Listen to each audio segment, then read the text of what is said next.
Hello, welcome. I did this track recently. It's called Here We Go or What He Say. It's an old vocal sample. I can't even find the original. Find out if this is from a sample pack. Where's my audio?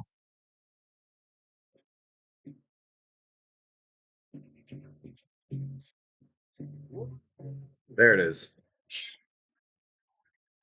It was crazy. He was crazy as I am. He kicked the fella on the bottom of my neck and then back up to the backsmith shop and won't do what I said. Yeah, this joint.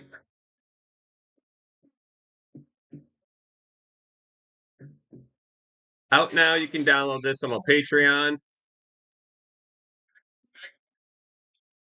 Back, backsmith shop and backsmith shop and backsmith shop.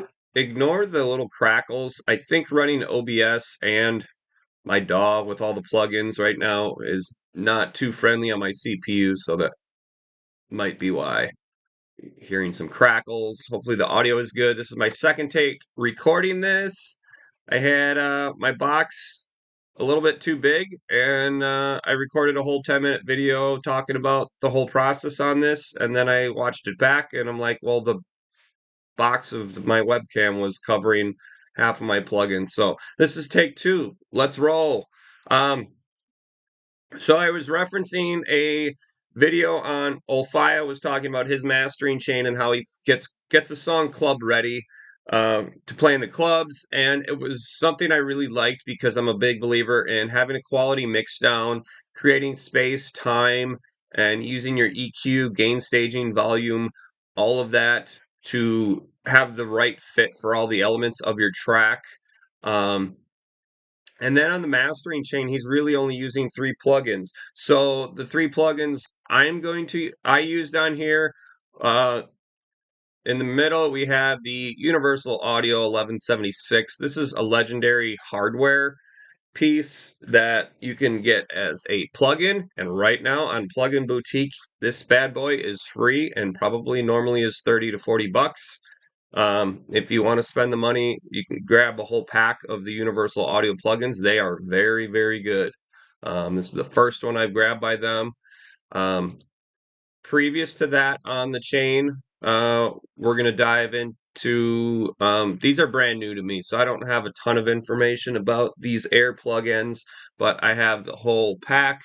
Let's see. Okay, Plugin Boutique here is where the 1176. There's a few versions. The classic FET one is the free one, and then over on Air plugins, shout out to my boy Andrew for hooking it up.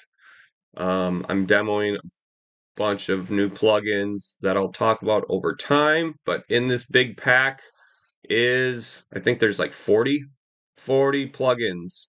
Um, and some are very basic. Where's the Okay, here we go. Delay, reverbs, compressor, maximizer, air pumper, expander. EQ is the one that I used. It was a little bit different than something I was looking for maybe something a little bit different. Oh, I didn't know we had these extra stuff I'm learning right now. There's a lot in that pack. Um, so the first thing, have a good mixdown. You can have a whole bunch of great plugins on your mastering chain. Your mastering chain shouldn't change your song too much. If you have a bad mix, it's probably going to be a bad master. Have a good mix. Couple quick things to think about that I dove into that were a little bit new to me was on the bass. Find a drop section. I'm going to solo the bass. And we're using Spectrum to reference just for leveling that this is hitting about minus 12 there. You might have to select your range. Mine was defaulted at auto, so then I selected range and then put that at 0 and then maybe like minus 35. So you can actually see that minus 12 if that's your target you're trying to achieve minus 12. And then on the kick, as well, right about -12. It's maybe a little bit up from there, but I was okay with that. So you're getting that leveled off to a nice range. Your kick and bass, this is house music, folks. If you're not making house music, you might be in the wrong tutorial. I'm not a mastering wizard by any means. I am getting a lot more really good feedback on my mix downs and growing very confident in my ability to mix a track as I work and then fine tune it later on to have a really good overall mix of a track and then move on to the mastering process. If you're only a couple years into producing and you haven't written 20 tracks or more, don't worry about mastering. That's just my thoughts. Worry about the actual song structure, write a lot of songs. Back to the mixing, we wanted to achieve -12 on the bass, -12 on the kick, and then together, this is house music. It's all about the groove. Groove is in the heart. That kick and bass relationship, having a good kick that fits with your bass melody and the side chain.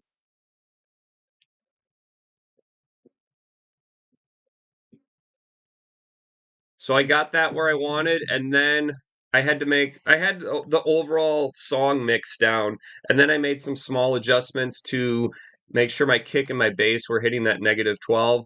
And then I went through just about everything else on the track and made some small adjustments in response to the kick and bass adjustments. I didn't have to make a lot, but just it's good that if you end up ducking your something a lot that you might have to duck some other things. If you run into the classic problem of I'm not hearing my vocals, I'm not hearing my drums, like the bass is there. Um, you might just have to turn your bass down.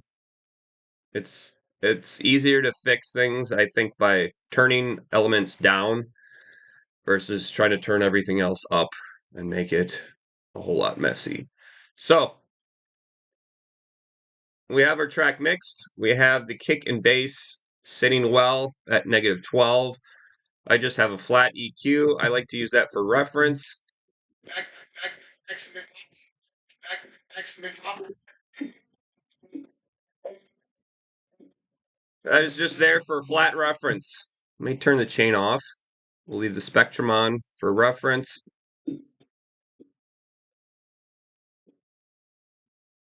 So with the air EQ, we're just making a small adjustment to get a little bit more bass to taste of your ear, however you like it.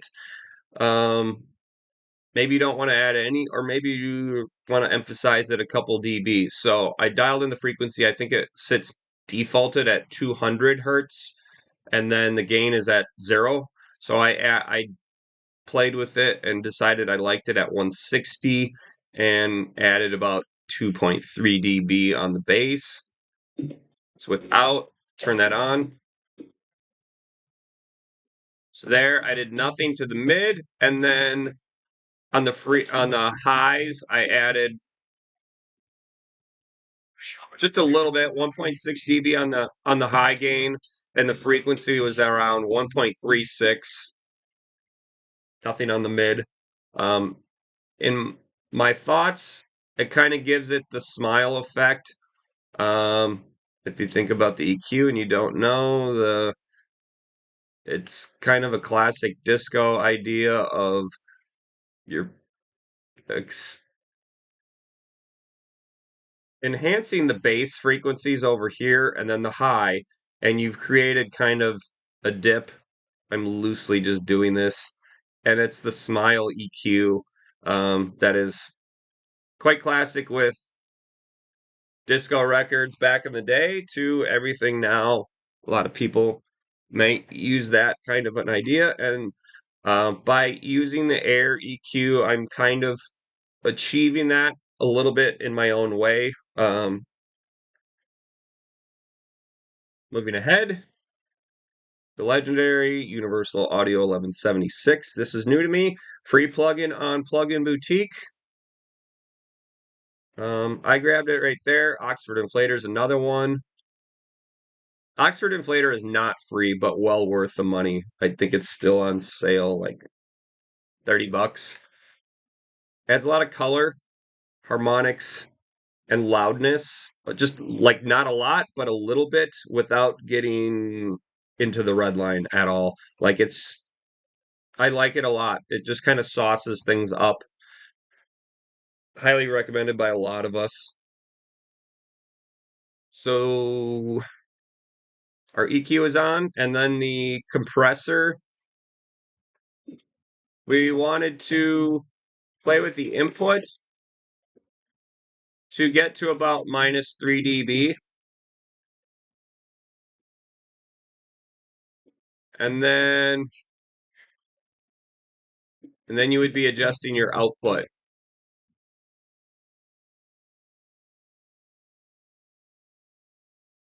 And I think you're going to want to target on the output. You're going to be looking back at your spectrum and make sure that kind of I believe that should be returning to the negative 12 peak.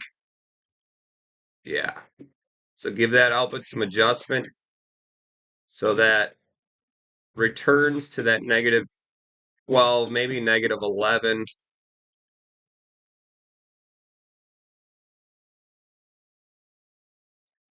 The other thing about this, real nice attack release settings. Make it quick attack, slower release, whatever you like. Some other options there. Great presets in here if you're using it on a drum group or vocals, guitar, keys, whatever. I left it on default. It's a newer plugin to me. I literally just got it a couple days ago, but in this process, it worked well, and it was something that I wanted to try and felt like it achieved a pretty good master for my own liking.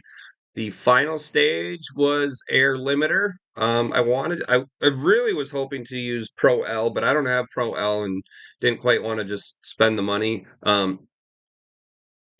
Use whatever limiter you have. Don't always advise just getting a whole bunch of plugins just cuz, unless they're free, and if they're good, we like good, really good industry standard free plugins like the UAD or when Sound Toys stuff goes on sale, like all the Sound Toys bundles are that's good stuff. I don't need to talk about those. Y'all know about ProQ. But we used limiter to get a little bit of gain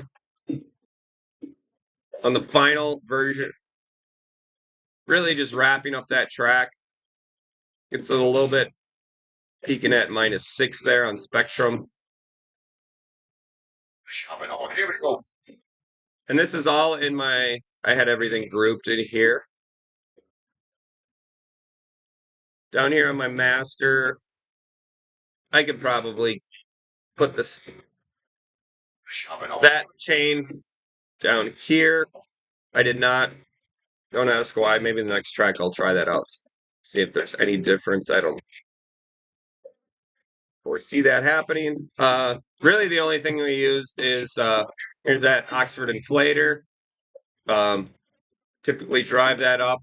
Curve kind of probably a very minor difference that you would notice, but it's standard right around here. This kind of shapes the curve a little bit towards the mid and high range, but not a ton. So not going to get super hectic. Oh, here we go. Really big fan of that.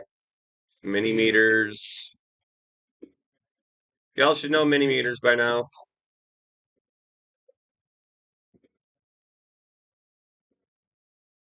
Oh, here we go. And there's the Pro Q4. Okay, here's the smiley curve I was talking about. I'll turn that off. It still sounds pretty good.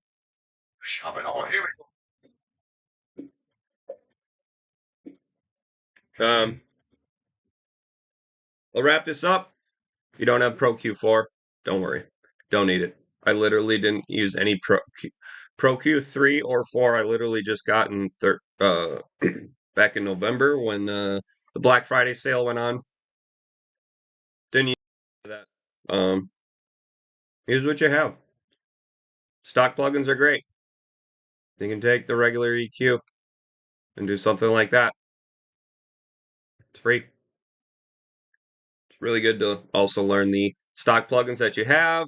Racks like this, kick and bass on the channel strip. There's a lot of simple racks like that. Excuse me. But that is it.